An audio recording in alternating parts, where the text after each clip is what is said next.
Tout autre chose maintenant, c'était ce week-end la 15e édition du Salon de la Maison Neuve de Bordeaux, de la construction à la recherche de financement.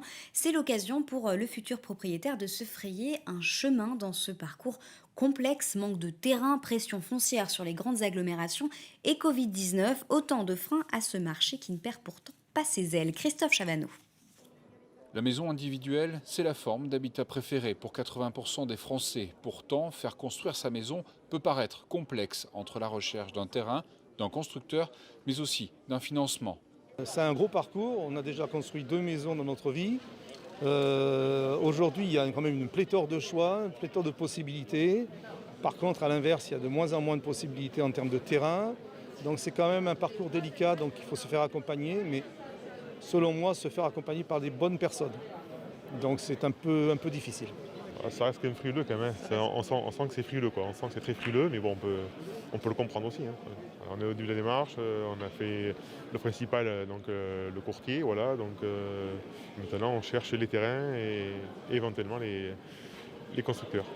Avec près de 125 000 constructions neuves en 2019, soit 5% de plus qu'en 2018, le marché de la maison individuelle avait retrouvé en France des couleurs. En Nouvelle-Aquitaine, c'est en moyenne 18 000 nouvelles maisons qui sortent de terre chaque année. Mais en 2020, le cocktail Covid, élections municipales notamment, a changé la donne.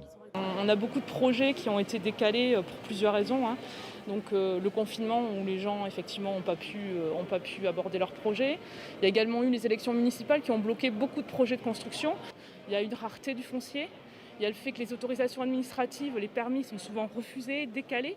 Donc tout ça, ça explique que les Girondins en tout cas ont des reports de projets et des projets qui peut-être n'aboutiront pas. Cependant, les professionnels de la construction constatent un retour de la clientèle depuis le mois de juin. C'est vrai que la reprise à partir du mois de mai, on avait quand même on va dire une grosse perte de repères. Par contre, aujourd'hui, on est début octobre et je pense qu'on a tous la même sensation, à savoir qu'effectivement, on a du flux, on a de plus en plus de demandes. Donc, je n'appellerais pas ça un frémissement, c'est une forte demande, une forte attente. Reste qu'en Gironde, depuis le début de l'année, les autorisations de permis de construire ont chuté de 27%.